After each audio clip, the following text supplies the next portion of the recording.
Hello there. Hi Tom, how are you? Hold on a second. I'm good. Hello. Oh, there you Good are. evening. Good afternoon. Good morning. It's your birthday today. It is. Okay, we've got a song for you then. I dag Tomses fødselsdag, hurra, hurra, hurra. Han sikrer sig en gave for jo, med dejlig chokolade og kager til.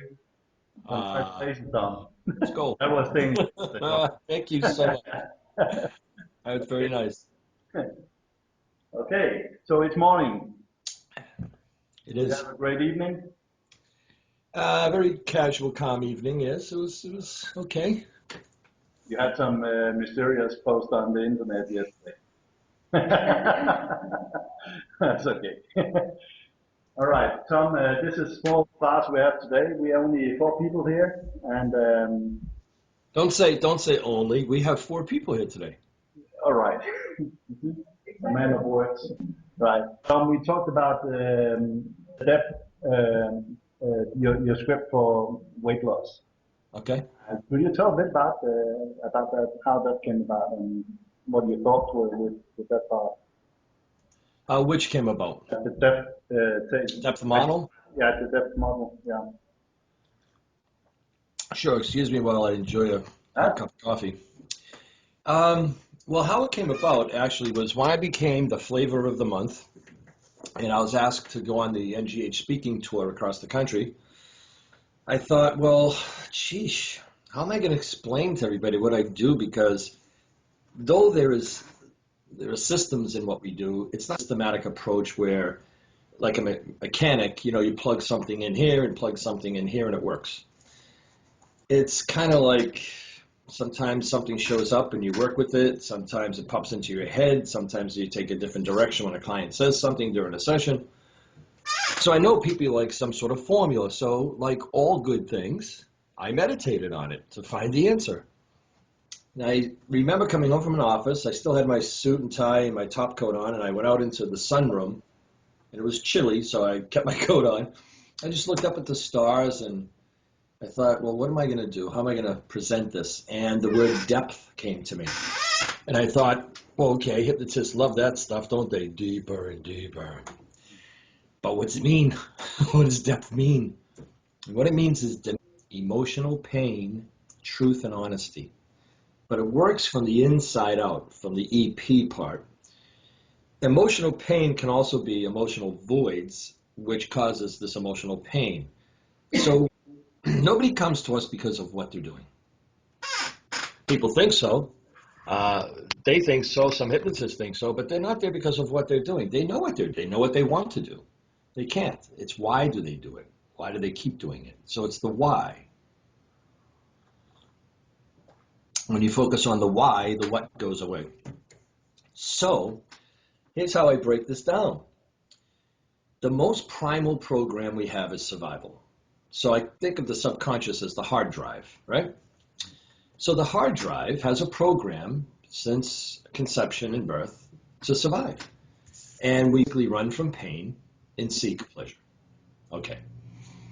Now, if it's frustration or disappointment or anything, it's pain. If it's not pleasure, it's pain. Now, people have emotional pain, frustration, trauma, difficulties, whatever it is. Sadness, loneliness, insecurity, low self-esteem, all under pain.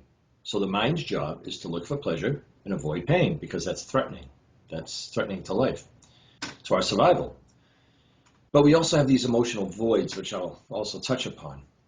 So we have this false pleasure through the taste, and there's also distraction from what we feel. How many people eat when they're not hungry? They're just mindless eating, or they've already been full and they keep eating. So there's a distraction to use a behavior to not feel what is quote-unquote painful. But as Carl Jung said, what you see disappears, but what you resist persists. So we have to get them to the truth and honesty. Like people say, oh, I don't go there. And I say, oh, we're going there. We're going there. We could go softly and gently, or we can go hard and fast. Depends on the client. Or we can go very covertly. So we have to get them truthful and honest. And I do this during my pre-talk, where my sessions are all an hour. Everything's an hour. I'm very concise. You can be in ab reactions, and I can tie it up and put a bow on it and visit it next time. And I've learned to handle it this way, though it didn't always start out like that. The beauty of me sharing information is I've made every dumb mistake you can make because I just didn't know better. About 15 years, I've kind of learned over doing, I don't know, 15, 20,000 sessions. So we also have this emotional void. And when people eat in bulk, they're trying to fill something they can't fill physically. It's an emotional emptiness. And that's why these comfort foods that we call comfort foods are thick and heavy, like breads and pasta and cakes and pastries and things like that. So they're trying to fill an emptiness, fill a void that can't be filled. It's an emotional void, emotional emptiness. For instance, I joke with people when I do classes and I say, okay, now imagine this, ladies. You're just walking through your apartment, your home, your whatever, and your boyfriend, girlfriend, your significant other just stops you out of nowhere, looks at you and says, you are amazing, and gives you a kiss and walks away. You're going to think two things. What the hell is wrong with him? Or, what did he do? Because that's uncommon. But if it was more common, these are the emotional inputs. This is how we get fed. So we need to feed our mind, feed our soul, feed our emotions, but we're not. So we're feeding ourselves with a physical feeding that's causing more problems. And then when those problems happen, what does the mind do? Go to the problem. So it's this cycle. You see, we have to break the cycle. Now people will reckon, here's with the D, because we got EP and the TH, now we need the D. The D is denial. So people, let me do this too, to really touch upon being emotionally fed. You know when you fell in love and you didn't even eat for a day and you never even realized, like, I haven't eaten today? Because that overrides physical hunger.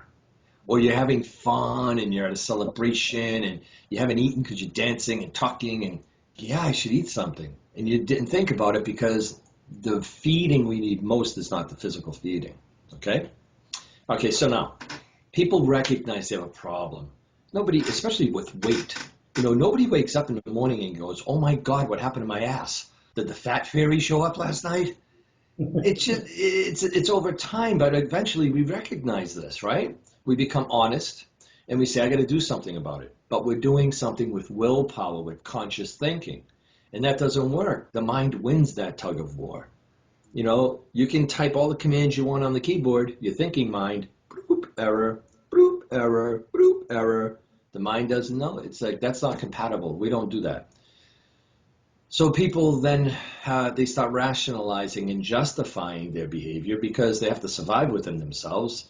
But sometimes because they keep attempting and keep attempting and keep attempting, the biggest part is their low self-esteem because now they feel like a real loser. People say, I feel like a loser. I can't do this. But they don't understand that, like I tell them, consciously, it's not your fault. You never woke up one day and say, today I get bigger. Today I feel worse about myself. Yeah. No.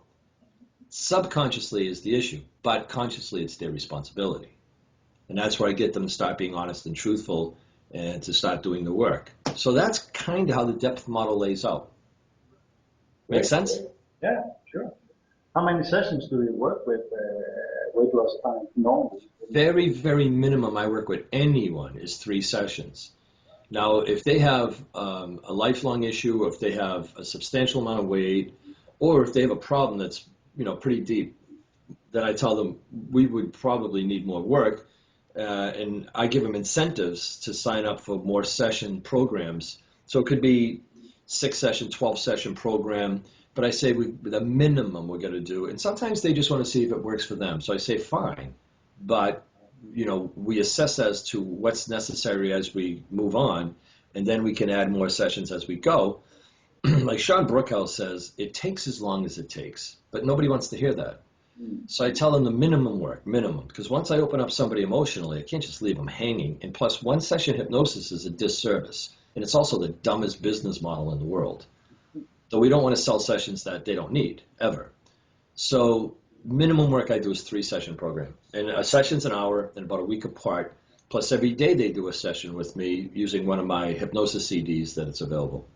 So this way they're getting consistent reinforcement, they're getting the personal emotional work in the office, hypnoanalysis, maybe regression, and then they're getting the general reinforcement through the hypnosis CDs during the week, and they're being anchored to my voice. So when they come in, they've already done like now 6 sessions with me after they left the office one time, and it's a much more comfortable, casual, simpler process too. Right. Good. Any questions? You can ask me about anything.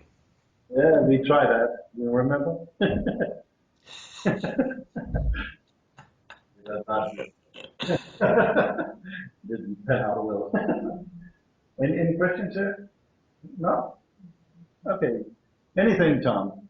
Do you have anything you can tell us about, See, here's the thing. Okay. So you're all new, right?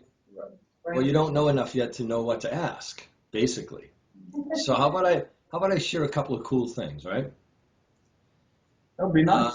In language patterns are very, very important, right?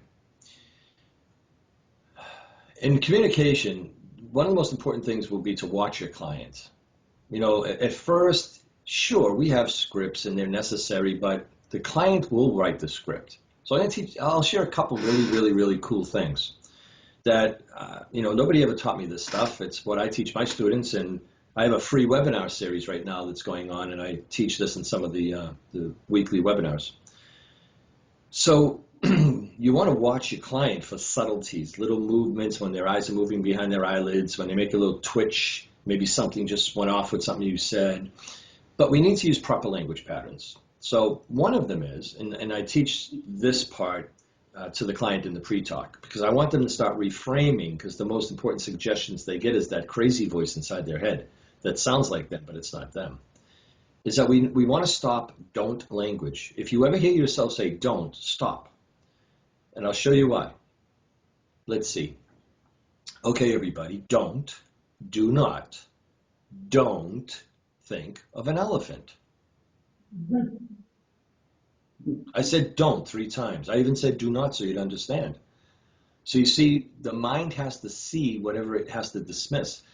So when we say don't touch that, we mean leave that alone. Don't stay up late, be in bed on time. Don't eat unhealthy food, eat healthy food. So you want to reframe your client to start being aware. Awareness is the first part of change. If you're not aware, you can't change. You're in a waking coma. You're mindless. So when you create your language patterns, remove the word don't and add what you really want. So if you say to them, well, don't feel like that, or don't say that, well, what do you really mean? The subconscious is like the genie. And the genie said, your wish is my command. So anything that we say, it follows.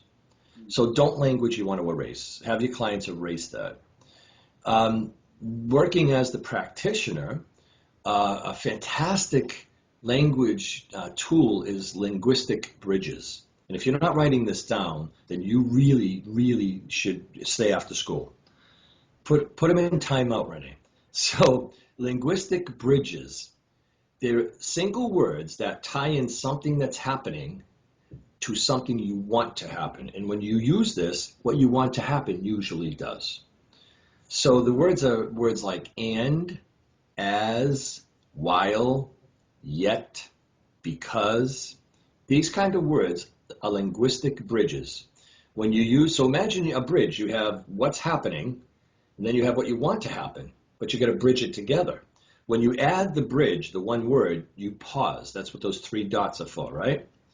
So you'd say something like, let's say we're going to use a traditional approach that there is such a thing as depth, and you want them to go quote unquote deeper.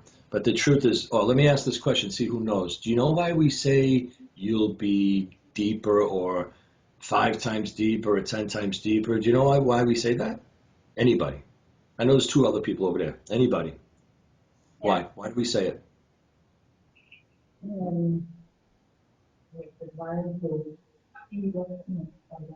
No, we say it because it sounds good. How the hell do they know what deeper is? Or if they're 1 times deeper or 5 times deeper, or what's deeper? I say, and you'll drift more internally. You'll drift into that personal, private place that's internal behind your eyelids. How's that? And I got that, Rene, from Orman McGill. So Right. Orman says it, it's gospel. Okay, so you want something to happen. So let's say they're sitting in the chair. That's what's happening, right? Let's say their eyelids are still open. You notice I say eyelids. Their eyes don't close. Their eyelids close. You want to be specific. That's another part of language. Be specific. The mind is very, very specific.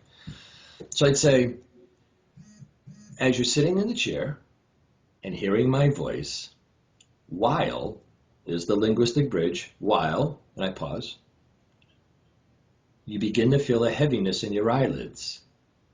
They become heavier and more relaxed and begin to close now. See, I always add the word now at the end also. So what I said was while, and then when I say these words, for instance, I said I was going to talk to you guys for an hour, but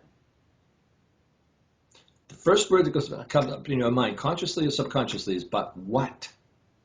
But what? What? It's on the ready. See, that's what this is about. You put the mind on the ready to grab what's coming next. So you're sitting in the chair, more comfortable now. Now that's an embedded indirect suggestion. How do I know they're more comfortable? Well, because I just said so. And because I just said so, they will be. See, the language is so weaved. It all sounds like mumbo, but it's not. You're sitting in a chair more comfortably now. As, and then you pause, as each breath you take relaxes your body and mind, and your thoughts become more open to the changes you desire. So I said something happening, and I tied in what I want to happen. And another thing, too, is that when you're doing whatever we call an induction, do not do, well, do whatever you want, but I suggest that it isn't just induction, then deepening, and then suggestions, and change work, and then emergence. You can add all of it in. It's like put all the ingredients in right in the beginning and let them all simmer and boil. So while they're sitting there, and let's say they want to start eating healthier, they have unhealthy eating habits. I'd say something like, and let's say it's very beginning, first 10, 20, 30 seconds. As you continue to hear my voice, which has become more comfortable and familiar now, as your mind accepts my suggestions. Hear what I just said? As your mind accepts my suggestions. That was the linguistic bridge and what I want to happen. And has already begun to make the changes for you to now eat healthier, proper portions, and avoid unhealthy, fattening, greasy, fat-causing products. See, I even added tone because tone dominates even the words. Now, I just gave a suggestion. I just gave them this belief that the mind's already doing it. And the placebo effect is if they believe it, it happens, right? Doctor gives you a sugar pill and says, we'll take your physical pain away. And it does because the mind doesn't know the difference. So right there in that one sentence, I used this rapport, my voice, and familiar and friendly now, that the mind's already accepting the suggestions. Gave them a suggestion that they're going to eat healthier food and avoid. Notice I said don't eat, I said avoid. Fatty, greasy. See, here's what tone does too. When people read or speak to their client, a lot of times they don't change their tone. Pacing matters, but tone matters. For instance, if I say to you girls, I love you, that means something good, right? But if I said, I love you, I changed the tone with the same words and the meaning changed, right? So also use tone while you're using the words you're using as well. So if I'm making something disgusting, I sound like it's disgusting, right? And if it's wonderful and healthy and fresh and clean, then you use the tone for that as well. So you've got linguistic bridges, you've got proper tone, and the removing don't language. That right there will change your delivery of language immensely.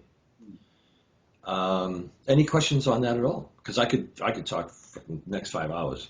Actually, it's part of what I'm telling them all the time to use the like the bridges, not so much yet because they are started. We need to.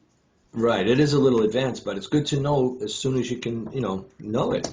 Plus, what happens too is, as instructors, and I don't always follow this. I'm very bad at not following this. Is that we don't want to overwhelm the student because then they feel like they can't do it. If you give them too much, they'll think, well, I can't do all that. I shove so much information down my students' throats, it's amazing. Because I figure, you know what, it's in there. They don't think it is, but it's in there. One day they'll use it, it will come up, and they won't know where they heard it. And I don't need to get the credit. As long as it's in their head somewhere, they find it one day. And they say something, and they don't even know where they got it. They have no idea. Well, But I understand that it's a challenge not to deliver so much, because Rene can tell you so much information with the work he's done and the experience he has, but it's filtering what not to tell you because he doesn't want to overwhelm you either. That's what I'm here for. He can blame me for overwhelming. Tom, do you use any kind of code hypnosis, any kind of hidden messages in the pre-talk? Yeah, well, all the time, don't we? You know, we're always using embedded suggestions, and it sounds nonchalant, it sounds casual, but it's really meaningful. It's like when you talk to somebody and they say, I don't know, I'm making all this up, right? So, well, you know, I haven't been able to do this. I'm not sure if I really can. You say, well, you really can't. What? What? What do you mean? Well, I don't know if I can really make this change. You say, well, what does change mean to you? And they'll tell you. And you say, well, let me see. Maybe it's me, but is making this change what a goal would be, an achievement? And they're like, well, yeah. I say, okay. Well, you know what's really cool is that you were born a natural born achiever. And achievement and accomplishment is one of the strongest emotions next to love because it's what allowed us as children who were blank. We only, you know, we weren't blank, but we didn't have any experiences. We had no achievements and accomplishments. But every time we achieved and accomplished something, even if it was something silly, you go, look what I could do. And you wanted to tell everybody. And after a while, they're like, I know, honey, I know. But you were so excited about it because that's such a natural feeling. So you see, you've accomplished more than you understand. You're a goal achiever all the time. You got here on time. You found your way here. You got dressed today. You even buttoned your blouse correctly. You matched your shoes. You're amazing. So that sounds like it's not much, but I just reinforced to the individual, uplifted their spirit, their confidence, their little bit of self-esteem, and then they start thinking like, hey, I never thought of that. So now they feel more empowered to believe that they can reach goals because they overlook all the good things. And I say, you know, it's amazing how human nature works is that, you know, my father used to tell me this, you do a million good things, but you mess up once, and that's what people will talk about. I said, that's what you talk about. All you talk about is the couple of things you didn't do well. But gee, what about all the things you have done well? What about all the things that you've done that are amazing? And they overlook that. And they say, well, you're supposed to do the good things. Oh, really? Not everybody does. So you need to reward yourself and reward yourself with at least a little praise and say, like, I'm awesome. I'm amazing. I'm amazing. I am absolutely amazing. And I also tell people, too, I ask them this question. Do you deserve to feel worthy and deserving? Do you deserve to have good things? A lot of people, you know, they sabotage their progress because they don't feel worthy and deserving. They start getting compliments, they start seeing change, and it's not familiar because people do what's familiar, not what's right. People do what's familiar, not what's right. So they always say, well, because I'm a good person. Yeah, I deserve to have good things. I'm a good person. I go, oh, please give me a break. That doesn't mean anything. The truth is, you deserve anything you want because you were born. You were born. And I make it very simple. Like Einstein said, if you can't make something simple, you don't know what you're talking about. So we take this very complex thing that they're dealing with and make it simple for them. And I say to them, look, I watched my son being born. It's amazing. Matter of fact, it's his birthday today, too. He's 22. And I watched him being born, and it was absolutely amazing. But as amazing as it is, respect I have for women, just in general even, it's done in a delivery room. It's a delivery. You go to the hospital and deliver the baby. That's the common language we know. We come from the source, whatever you believe the source of all life is. So because we're here, we were meant to be here, so we're worthy and deserving, and that's part of our birthrights. So I reframe the individual to be open and to believe that whether it's a butterfly or a flower or a little boy or girl that just gets older, bigger, and dumber, all of life is beautiful and precious and worthy and deserving. Doesn't matter. So that this stuff happens in the pre-talk or it happens during suggestions, it happens wherever it's needed. It really matters a lot. Because if you get this kind of rapport with somebody, you get them shifting into this kind of belief, And this at least, and I say to them, don't say yes or no, just say maybe. Well, maybe, at least they're open. You'll have a much better start to your work. Right. Great. Do you do any post talk as well, or do you just merge them and ship them out the door? And do which? Post talk. Always, yeah. You know, when I first started, I made all the mistakes. So I would get finished. I'd spend 2 hours in my first session, and I realized I wasn't doing a pre-talk. I was either boring them into hypnosis, or I was educating them, which was not my job. That's not my job. Until one client once said to me, "Hey, can we just get on with it?" And I thought, look at that. They don't care about this crap. They just want to get on with it. So I would finish the session, emerge, and okay, great. What a dummy. What a moron. You want subjective feedback. You know, when they get done, I sit there and I give 10-ish minutes at the end because I know how I want my hour to go pretty much. And I want at least, I give myself like 30 minutes to do a session. Like Orman said, let them talk. They love to talk. That's what they're there for. All you need is 10 minutes for your hypnosis. Like we have Orman. So I give myself 30 minutes, and then the last 10, or maybe even 5 if needed, I'll say, so they open their eyelids and always say, it's great, isn't it? Feels great, doesn't it? So see, that's still a suggestion, right? And they're like, yeah, because you want to leave them with that. And you say, so I say this, I go, so what went on in there? You know, what was that like for you? One thing I always use too, the word perfect is horrible. So I say, and you're responding perfectly in whatever way is perfect for you. That's a powerful statement. You're responding perfectly in whatever way is perfect for you. But I ask them, so how'd it go? And then I take notes, and those notes you use for the next session. You know, it could be like, yeah, when you said this, this happened, or I don't remember this part, or gee, it felt like I actually became part of your chair. And I'm thinking, okay, I want to know this stuff, you know? Or they say, yeah, it was really challenging for me, and you think it's a good session, but they're inside, like, I can sit in your chair and not move, but in my head I'm going, oh my God, I'm just going to start thinking about what I got to do later.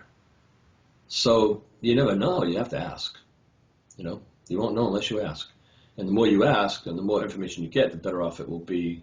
And you use some stuff in the next session. Plus, when you learn to paint the client's landscape, what they feed you back, you add to the landscape you create in your pre-talk. Do they know what the landscape is? Yeah, we use different terms of it, but yeah, they know. Yeah. If you don't know your client's landscape, you're going to maybe probably say the wrong things to them. You bring me to a beach, I'm not going. Mm. You know, that whole be on the beach and be like, no, I don't think so. You know, originally I have red hair, and I don't go out in the sun and hang out in it like that. Plus, when they speak, say back to them words that they actually use. If they speak like, well, you know, I ain't gonna do this anymore. I write, and you know, I ain't gonna do this anymore. And I say that back during the sessions. I say, and you know, you ain't gonna do this anymore. So it's their language. How can they reject that? You see what I mean? When I say speak their language, I don't mean, you know, Danish or Italian or French or English. The way they say things, you know, their colloquialisms, their slang, you know? Right. Yeah. Great. Any more questions for Tom? We are relaxed. It's late in the afternoon here. It's almost 5 o'clock here now. So Oh, they're all burnt out. we're burned out, yeah. That's right. So, it's been a pleasure, like always. And we have to do it again, and go down to the Italian restaurant and have some good food there and maybe some The Tuscan. baked ribs again. Who knows? But thank you so much, Tom, for doing this with us. And yeah, have a good birthday. Have a Uh, nice birthday. Thank you, folks. Thank you. I'm actually going to sit here and create another video today. Okay. Thank you. It was good to meet See y'all. you. See you, Tom. All Bye. right.